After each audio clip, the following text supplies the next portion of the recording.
Tahun 2024 ini, sektor transportasi kita perhatikan semakin menggeliat, khususnya pasca pandemi. Masyarakat mulai kembali aktif bepergian, dan alhasil, kebutuhan akan transportasi jadi semakin meningkat. Nah, di tengah situasi ini, ada satu perusahaan transportasi klasik nih, yang berhasil bertahan dan bahkan terus berinovasi. Ya, kalian tahu jawabannya, apalagi kalau bukan Bluebird dengan kode sahamnya BIRD. Bluebird ini bukan cuma bertahan di tengah gempuran ride-hailing, tapi ternyata berhasil terbang lebih tinggi lagi nih dengan berbagai strategi barunya.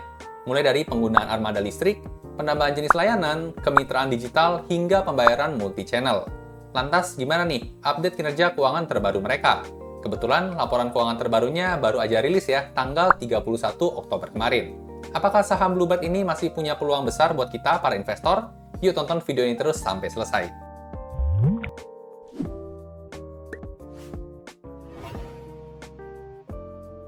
Halo dan selamat datang kembali di channel saya, Jonathan Tamrin. Buat teman-teman yang belum kenal, saya investor saham aliran fundamental sejak tahun 2018 dan udah sering profit 40% plus sepanjang perjalanan investasi saya. Saya suka teknik fundamental ini karena bisa ngasih keleluasaan waktu profit tanpa perlu mantengin grafik saham setiap harinya. Jadi style ini cocok banget nih buat saya atau juga mungkin buat teman-teman yang punya sambilan kerjaan lain. Nah, di video kali ini kita bakal bongkar semua datanya, mulai dari kinerja keuangan, valuasi saham, hingga potensi kenaikan harga saham BIRD ini. Dan tentunya, di akhir video nanti kita bakal bisa tahu nih, seberapa layak sih saham BIRD ini buat masuk ke portofolio kita. Seperti apa? Yuk langsung kita aja pembahasannya. Oke, buat mulai analisanya, saya akan gunakan file RDFE ya. Buat teman-teman yang belum tahu, RDFE merupakan singkatan dari Rekap Data Fundamental Emiten. File ini merupakan file Excel yang saya buat sendiri untuk memudahkan saya menganalisa saham tentunya. Berisi rekap data fundamental inti lengkap semua emiten dalam waktu tren 10 tahun terakhir. Per update hari ini, udah ada hampir 600-an emiten ya yang rilis laporan kuartal 3-nya. Dan udah diupdate semuanya ke RDFE ini. Buat teman-teman yang mungkin tertarik sama filenya, boleh cek kolom deskripsi di bawah ya, karena ada free sampelnya yang bisa kalian cobain. Sekarang kita mau pakai buat analisa saham BIRD dulu. Buat mulai analisanya, kita tinggal ganti aja kode saham di sini sama kode saham yang mau kita analisa, yaitu BIRD. Nah, setelah di enter, maka langsung muncul ya semua data fundamental inti dalam waktu tren 10 tahun terakhir. Ini sudah update yang terakhir, yaitu kuartal 3 tahun 2024. Dan untuk update terakhirnya, ada dua versi nih. Ada yang last quarter-nya, yaitu kuartal 3-nya. Dan ada juga versi yang disetahunkannya. Dan semua angkanya sudah dalam miliar rupiah ya. Jadi kita gampang kalau kita mau compare dengan kinerja-kinerja tahun-tahun sebelumnya. Nah, langsung aja kita bakal coba bedah ya. Gimana sih kondisi fundamental dan valuasinya update yang terakhir ini. Pertama-tama kita sekilas lihat profilnya dulu nih. Untuk kode sahamnya BIRD, nama perusahaannya Bluebird Tbk. Kapitalisasi pasar ada di angka 5,2 triliun rupiah ya. Nah, angka kapitalisasi pasar di kisaran 5 triliun ini tergolong cukup besar, tapi belum termasuk sebagai blue chip ya. Karena blue chip biasanya ada di angka 100 triliun rupiah ke atas. Jadi saham BIRD ini lebih cocok bisa katakan sebagai saham second liner. Untuk sektor dia masuk ke IDX Trans dan untuk subsektornya masuk ke Road Transportation. Seperti yang kita tahu ya, Bluebird ini kan usaha utamanya ada di bidang pertaksian ya, atau di kendaraan. Untuk tahun IPO-nya sendiri ada di tahun 2014, dan untuk harga sahamnya per video dibuat di tanggal 3 November ya, tahun 2024, ada di angka Rp2.100 per lembar sahamnya. Nah, oke, jadi seperti ini ya, sekilas profil perusahaannya. Sekarang kita bakal analisa cepat soal kondisi fundamental update di laporan keuangan terakhirnya. Masuk ke laporan keuangan yang pertama dulu ya, laporan laba rugi. Kita lihat dulu dari sisi penjualan, sales, atau revenue-nya. Di sini kita bisa lihat ya, tren kinerja selama 10 tahun terakhir. Sekilas kalau kita lihat all time high-nya sebenarnya sih di tahun 2015 ya, mencapai 5,4 triliun rupiah dari sisi sales-nya. Namun di tahun 2020 sempat anjlok ya karena ada pandemi COVID ya. Seperti yang kita tahu juga, waktu itu masyarakat nggak boleh keluar rumah ya. Jadi otomatis sektor pariwisata dan transportasi itu sangat terpukul nih. Nah, tapi menariknya, pasca pandemi, kinerja perusahaan BIRD ini bukannya malah turun ya, seperti kompetitornya saham taksi. Tapi BIRD ini berhasil untuk kembali pulih nih. Bahkan sejak tahun 2023, itu kinerjanya sudah melampaui kinerja sebelum pandeminya di tahun 2019. Dan untuk tahun 2024 ini, versi disetahunkannya, angkanya berpotensi untuk lebih tinggi nih dibandingkan tahun 2016 lalu, yaitu mencapai 4,8 triliun rupiah untuk sales dan revenue-nya. Atau dengan kata lain, ada peningkatan sebesar 10,46% nih, dibandingkan dengan tahun 2023. Nah, peningkatan yang sampai double digit ini tentunya merupakan hal yang bagus ya, namun sayangnya masih belum sampai all time high nih, seperti tahun 2015, sehingga angka CAGR-nya di sini minus 1,25%. Tapi secara overall kita bisa lihat ya, kinerja pasca pandemi itu naiknya lumayan oke nih. Nah, ini soal penjualan, sekarang kita lihat pecahannya, yaitu laba kotornya. Nah, laba kotornya di sini juga menarik ya, ada potensi kenaikan sebesar 12,02% dari tahun 2023. Masih beda tipis ya sama tahun 2015, masih belum all time high juga. Lanjut ke pecahan selanjutnya, kita lihat gimana kondisi laba usahanya ya, atau operating profit-nya. Nah, di operating profit di sini tahun 2020 sempat negatif ya, rugi waktu pandemi kemarin. Dan untuk tahun terakhir yang disetahunkan, dia berpotensi meningkat sebesar 12,57% ya. Nah, meskipun sama-sama double digit, tapi kalau kita bandingkan dengan kinerja tahun 2015 masih agak jauh ya. 1,1 triliun berbanding dengan 600 miliar. Nah, oke, sekarang kita lanjut dulu ke bagian yang paling disukai para investor nih, yaitu data laba bersih atau net profit-nya. Nah, angka peningkatan kinerja net profit-nya di sini kelihatannya sangat menarik ya, mencapai 28,43% kalau dibandingkan dengan tahun sebelumnya. Bahkan di sini kita lihat ya, untuk angka kuartal 3-nya aja udah mau mencapai angka setahunnya sendiri untuk tahun 2023. Kalau kita coba bandingkan lagi, angka 582 miliar ini ternyata sudah lebih tinggi ya dibandingkan dengan tahun 2016, meskipun belum setinggi tahun 2015 kemarin. Tentunya ini merupakan pertanda baik ya, apalagi sejak pandemi angkanya naik terus. Nah oke, sekarang kita lanjut lagi lihat dari angka beban bunga atau beban keuangannya. Selama setahun terakhir ada kenaikan ya sebesar 15,87%, tapi beban bunga ini masih jauh lebih baik nih dibandingkan dengan tahun 2015 atau 2016 lalu. CAGR-nya juga bagus banget ya, minus 12,58. Semakin kecil beban bunga ini tentunya kabar baik ya, karena tidak menggerus laba perusahaan terlalu banyak. Nah oke, kita lanjut lagi ke bawah ya. Kita lihat dari segi tren EPS-nya selama 4 tahun terakhir per kuartalnya. Nah sini kita bisa lihat untuk tahun 2021 kinerja EPS-nya masih berdarah-darah ya, karena waktu itu masih pandemi. Masuk ke tahun 2022 udah kembali positif terus, masuk tahun 2023 lebih tinggi lagi kinerjanya, dan masuk tahun 2024 lebih better lagi ya dibandingkan dengan tahun 2023-nya. Nah, di sini kalau kita coba perhatikan ya, untuk kinerja kuartal 4-nya itu biasanya lebih rendah ya dibandingkan dengan kinerja kuartal 3-nya selama 2 tahun terakhir. Nah, untuk kuartal 4 tahun 2024, kalau polanya sama ya berarti kemungkinan nanti angkanya bakal sedikit lebih kecil nih dibandingkan dengan kuartal 3-nya. Nah, tapi meskipun begitu, kalau kita lihat ya, selama setahunnya tetap kinerjanya lebih better ya dibandingkan dengan tahun 2023-nya, jadi masih oke. Nah, jadi sampai sini kita udah selesai evaluasi profitabilitas perusahaan ya. Itu laporan keuangan yang pertama. Sekarang kita bakal coba cek laporan keuangan yang kedua, yaitu laporan neracanya. Kira-kira sehat apa enggak nih di update-nya yang terakhir. Kita masuk ke laporan neraca di sini ya. Nah, buat laporan neraca, yang pertama ada angka total aset. Kita bisa lihat aset selama 10 tahun terakhir, posisi terakhirnya itu mengalami peningkatan sebesar 3,65%. Dan angka tahun terakhirnya juga kalau kita perhatikan all time high ya dibandingkan dengan 10 tahun terakhir. Kita lihat pecahannya, ada aset lancar mengalami kenaikan 7,53% ya. Dan untuk aset tidak lancarnya mengalami kenaikan 2,70%. Jadi dari sisi aset sih nggak ada masalah ya. Kita lanjut lihat lagi soal hutangnya atau liabilitasnya. Nah, untuk angka liabilitas juga ada sedikit peningkatan ya, sebesar 3,43%. Tapi angkanya sudah jauh lebih better nih dibandingkan dengan tahun 2015 atau tahun 2016. Di sini kita bisa cek juga ya, untuk growth berkurangnya minus 3,68% untuk angka CAGR-nya selama 10 tahun terakhir. Kita lanjut ke pecahannya, ada hutang jangka pendeknya, dia negatif ya, minus 1,94%, bagus. Lanjut ke pecahan hutang jangka panjang, di sini ada peningkatan sebesar 7,8% nih. Cukup tinggi kenaikannya, tapi masih jauh nih dibandingkan dengan all time high-nya 10 tahun lalu. Nah, jadi dari sisi hutang juga nggak ada masalah ya sampai sejauh ini. Sekarang kita bakal evaluasi modalnya ya, atau ekuitasnya. Untuk ekuitas ini juga bagus ya, sempat turun tahun 2020 karena pandemi, ya wajar menurut saya. Tapi untuk setahun terakhir sudah ngalamin kenaikan lagi nih, sebesar 3,78%. Kurang lebih mirip sama CAGR-nya yang di 3,36%. Lanjut lagi, sekarang kita coba lihat dari sisi total uang kas yang mereka pegang ya. Di tahun yang terakhir, ada peningkatan sebesar 2,72% nih, dari 900-an miliar menjadi 1 triliun untuk duit kas yang dipegang perusahaan. Nah, buat angka total kas ini, menurut saya pribadi sih idealnya jangan sampai terlalu ketinggian, tapi jangan terlalu kedikitan ya. Nah, untuk angka 1 triliun ini, kalau kita lihat trennya selama 10 tahun terakhir tergolong all-time high nih. Jadi menurut saya sih agak ketinggian. Nah, emangnya kenapa uang kas jangan terlalu banyak ditimbun ya di perusahaan? Karena untuk uang kas, kalau memang nggak dipakai ya, mendingan diputar lagi biar bisa jadi duit lagi. Ini kita bisa lihat ya di tahun-tahun sebelumnya sebenarnya untuk angka 800-an miliar aja udah cukup untuk bertahan selama 1 tahun. Ini sudah mencapai 1 triliun. Menurut saya sih better ya diputar lagi aja, jangan sampai all-time high juga buat duit kasnya. Oke, lanjut lagi, kita sekarang evaluasi dari sisi total piutang lancarnya. Selama 10 tahun terakhir, di sini ada peningkatan sebesar 2,43% ya. Nah, peningkatan piutang ini merupakan hal yang bagus karena biasanya dia punya korelasi positif sama penjualan. Semakin tinggi penjualan, biasa semakin tinggi juga total piutang lancarnya. Oke, jadi sampai sini sih masih oke ya. Lanjut lagi, sekarang kita lihat dari sisi total persediaan lancarnya. Di sini persediaannya ada sedikit negatif ya, minus 4,56% dibandingkan dengan tahun sebelumnya. Tapi kalau kita lihat grafiknya ya, selama 10 tahun terakhir menurut saya sih masih cukup oke nih. Karena buat angka persediaan sebenarnya analisanya kurang lebih sama ya, sama duit kas tadi. Jangan sampai kebanyakan, tapi jangan sampai kedikitan juga. Oke, kita lanjut lagi ke poin selanjutnya. Sekarang kita lihat dari sisi nilai buku per lembar sahamnya ya, atau book value per share-nya.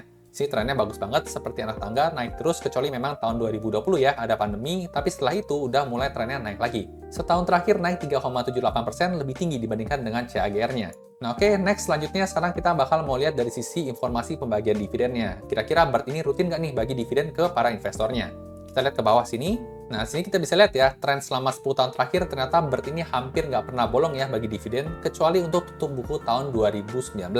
Nah, menurut saya mungkin alasannya nggak dibagi dividen ya buat tutup buku tahun 2019, karena tahun 2019 akhir itu kan muncul ada pandemi COVID-19. Jadi mungkin buat antisipasi ya, dananya dipakai buat ekuitas perusahaan aja dibandingkan bagi buat dividen. Tapi kabar baiknya ya, setelah pandemi selesai, perusahaan lanjut bagi dividen lagi nih. Bahkan untuk tutup buku tahun 2023-nya sudah membagikan sebesar Rp91 per lembar sahamnya.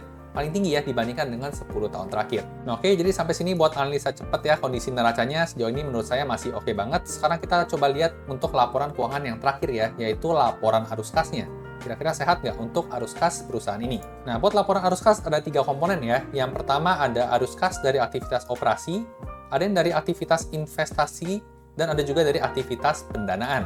Sekarang kita bakal lihat satu-satu ya. Dari yang pertama dulu, cash flow from operation atau CFO. Nah, untuk CFO kita bisa lihat tren selama 10 tahun terakhir untuk saham BERT ini angkanya positif terus ya. Dan ini merupakan kabar bagus nih. Kenapa? Karena kalau angkanya positif, itu artinya ada duit lebih banyak masuk dibandingkan yang keluar di tahun tersebut. Kita sebagai pemilik bisnis kan pengen perusahaan kita cuan ya, lebih banyak duit yang masuk dibandingkan yang keluar. Jadi buat angka CFO untuk saham BERT tergolong ideal ya, angkanya positif terus selama 10 tahun terakhir. Lanjut, sekarang kita lihat untuk bagian CFI-nya ya, atau cash flow from investment. Selama 10 tahun terakhir angkanya dominan negatif, dan ini juga merupakan hal yang bagus nih. Kenapa? Karena kalau angkanya negatif, itu tandanya ada duit yang keluar ya, untuk aktivitas investasi. Nah, seperti yang kita tahu, investasi itu kan tujuannya baik ya, memberikan keuntungan buat perusahaan di masa depan. Jadi memang idealnya angkanya negatif di sini. Nah, di sini kita bisa lihat hampir ideal ya, kecuali tahun 2017 dan angka tahun 2021 ada positif sedikit. Menurut saya sih masih aman banget ya. Lanjut ke bagian yang ketiga, yaitu cash flow from financing atau CFF. Kita bisa lihat tren selama 10 tahun terakhirnya juga dominan negatif ya, beberapa tahun angkanya positif. Nah, kalau buat angka CFF ini, sebenarnya idealnya kita pengennya angkanya negatif nih. Kenapa? Karena kalau angkanya negatif, itu tandanya perusahaan keluar duit buat melunasi hutang atau pembayaran dividen. Kalau seperti contohnya angkanya positif seperti 3 tahun ini ya berarti artinya perusahaan lebih banyak nambahin pendanaan. Bisa lewat penambahan hutang atau mungkin aksi korporasi yang lain. Untuk CFF, saham BERT ini menurut saya masih oke ya, masih lebih gede angka yang negatif nih dibandingkan yang positifnya. Jadi nggak ada masalah juga ya dari sisi laporan arus kas perusahaan. Sampai sejauh ini masih menarik nih untuk update kuartal 3 tahun 2024-nya. Nah, sekarang kita mau lanjut lihat ya soal angka rasio keuangannya, kira-kira menarik juga atau enggak nih saham BERT ini. Nah, untuk rasio keuangan yang pertama kali kita lihat ada profitability margin ya. Untuk garis yang hitam ini adalah margin laba kotor atau gross profit margin. Buat garis yang tengah adalah margin laba usaha ya, atau operating profit margin. Dan yang paling terakhir ada margin laba bersih atau net profit margin. Untuk tahun 2020 dan tahun 2021 ya kita anulir aja lah ya, karena seperti kita tahu ada pandemi COVID, perusahaan juga nggak bisa maksimal kinerjanya. Nah, kita bisa lihat untuk angka 3 tahun terakhir secara kinerja mengalami tren yang positif nih. Dari gross profit marginnya naik dari 30 ke 32, dan untuk net profit marginnya naik dari 10 ke angka 12%. Nah, apakah net profit marginnya masih berpotensi buat lebih tinggi lagi? Menurut saya sih sangat possible banget ya. Karena di tahun-tahun sebelumnya juga bahkan pernah sampai angka 15% nih. Jadi nanti kalau misalnya perusahaan berhasil efisiensi lagi, ya otomatis nanti net profit marginnya juga bisa lebih gede lagi. Untuk profitability margin masih oke ya. Kita lanjut ke rasio selanjutnya, ada ROE atau Return on Equity. Kita bisa lihat ada peningkatan ya selama 3 tahun terakhir. Sekarang posisinya ada di angka 10,2% ya. Sudah lebih tinggi nih dibandingkan dengan average 10 tahun terakhirnya atau bahkan average 5 tahun terakhirnya. Trennya juga masih meningkat ya, jadi masih oke banget. Sekarang kita bakal coba lanjut lihat ya ke rasio hutangnya nih, yaitu rasio DER atau Debt to Equity Ratio. kita bisa lihat tren selama 10 tahun terakhir mengalami penurunan ya, dan ini merupakan hal yang bagus nih. Apalagi posisi sekarang itu masih jauh dari angka 1 ya, cuma 0,35-nya aja. Ini artinya tingkat hutang perusahaan itu cukup kecil nih, jadi potensi buat gagal bayar atau bangkrut itu juga kecil. Nah, jadi masih bagus banget ya untuk rasio hutangnya. Lanjut ke rasio hutang selanjutnya, ada cash ratio. Untuk posisi tahun terakhir ada di 1,18 ya, sudah oke karena nilainya sudah di atas 1. Lanjut bagian current ratio juga saat ini ada di atas 1 ya, di 1,87, jadi sehat banget. Lanjut buat quick ratio-nya, di sini kita juga bisa lihat posisinya juga ada di atas 1 ya, di 1,85. Jadi kalau soal hutang perhutangan sih untuk saham BERT ini sangat nggak ada masalah sekali. Nah, lanjut lagi kita ke bawah ya, untuk interest coverage ratio atau rasio kemampuan pembayaran hutang berbunga, posisinya sekarang malah udah jauh banget nih di atas angka 1. Ada di 9,29, jadi ini sangat sehat banget. Nah, lanjut yang terakhir untuk ngomongin rasio, sekarang kita lihat dari sisi angka dividen yield-nya. Selama 10 tahun terakhir, ternyata angka dividen yield-nya naik terus ya. Posisi terakhir ada di angka 5,1%. Nah, angka 51% ini menurut saya sih cukup oke ya. Nggak terlalu kedikitan, tapi nggak kebanyakan juga. Jadi buat teman-teman para dividen hunter ya, menurut saya sih cukup oke juga nih buat ngambil saham BERT buat diambil dividennya. Karena selain dari yield-nya yang cukup oke, ternyata kinerjanya juga cukup meningkat ya dari tahun ke tahun. Nah oke, jadi sampai sejauh ini kita udah mengevaluasi lengkap ya kondisi fundamental perusahaan di update kinerja keuangannya yang terakhir. Dari tadi kita udah lihat untuk kinerjanya cukup menarik ya untuk saham BERT ini karena masih meningkat terus sampai di update-nya yang terakhir. Tentunya yang menjadi pertanyaan selanjutnya adalah soal harga sahamnya ya. Apakah harga saham sekarang tergolong under value, murah, harga wajar, atau udah kemahalan nih? Nah, buat jawab pertanyaan itu, tentunya kita perlu lihat rasio valuasi ya. Nah, di sini juga ada nih, kita lihat rasio valuasinya aja langsung ke bagian rasio valuasi. Nah, buat rasio valuasi, kita akan evaluasi yang pertama pakai rasio PBV dulu ya, atau price to book value. Ini merupakan tren selama 10 tahun terakhir. Posisi sekarang PBV-nya ada di 0,92 ya. Nah, buat teman-teman yang mungkin belum familiar ya, cara baca PBV itu umumnya kita berpegangan pada angka 1 nih. Semakin rendah dari angka 1 semakin under value, dan semakin tinggi dari angka 1 ya berarti semakin over value. Di sini saya ada dua strategi ya cara menganalisanya. Ada yang pakai rata-rata 5 tahunannya, dan satu lagi kita pakai patokan di angka 1. Nah, sekarang kita misalnya mau analisa ya, pakai strategi yang kanan ini di PBV Fair di angka 1. Posisi sekarang di 0,92. Ini artinya angka 1 ini sedang terdiskon sebesar 8,3%. Dan kalau angka 0,92 ini balik ya ke angka 1, berarti dia ada potensi gain sebesar 9% nih, dengan target harga jualnya di 2.290 yang tergolong fair value. Nah, kalau kita pakai strategi yang kiri, rata-rata 5 tahunan ya, malah ini sedikit over value ya. Punya potensi loss sebesar minus 18,9%. Nah, ini kalau menurut rasio PBV ya, dia mengatakan kalau harga saham sekarang sudah fair value menuju over value. Nah, biar analisanya akurat ya, baiknya kita jangan pakai satu valuasi aja. Kita coba valuasi yang kedua, yaitu pakai price to earning ratio atau PE ratio. Kalau PE ratio, kita berpegangannya pada angka 10 ya. Semakin rendah dari angka 10 biasanya semakin under value atau murah, tapi semakin tinggi ya berarti semakin over value atau kemahalan. Di sini juga sama ya, ada dua strategi, membandingkan 5 tahunannya dan berpegangan pada patokan angka 10. Di sini kita bisa lihat ya, kalau angka 9-nya balik ke angka 10, dia ada potensi kenaikan sebesar 10,7%, atau target harga jualnya di 2.325-an. Masih tergolong fair value juga. Kalau pakai rata-rata 5 tahunannya, menurut saya sih nggak bisa kita pakai ya, karena ada yang anomali nih di tahun 2021 lalu. Tapi kalau kita coba lihat ya, untuk kinerja beberapa tahun belakangnya ini sebenarnya sih sempat pernah di angka 14-20-an kali untuk PE rasionya. Nah, kalau misalnya angka 9 ini balik ya ke angka 14 ya atau angka 15, menurut saya sih cukup under value juga ya, kenaikannya kemungkinan di kisaran 50-an persenan. Nah, jadi dari evaluasi PE ratio ini mengatakan kalau harga saham BERT sekarang itu masih fair value menuju under value ya, karena biasa rata-rata di kisaran 14-20-an. Nah, kita lanjut dulu aja ya ke rasio valuasi yang ketiga, ada yang namanya price to earning growth ratio. Nah, di sini kita nggak bisa pakai ya, angkanya negatif semua, karena angka CAGR-nya tadi net profit-nya masih belum all time high seperti tahun 2015.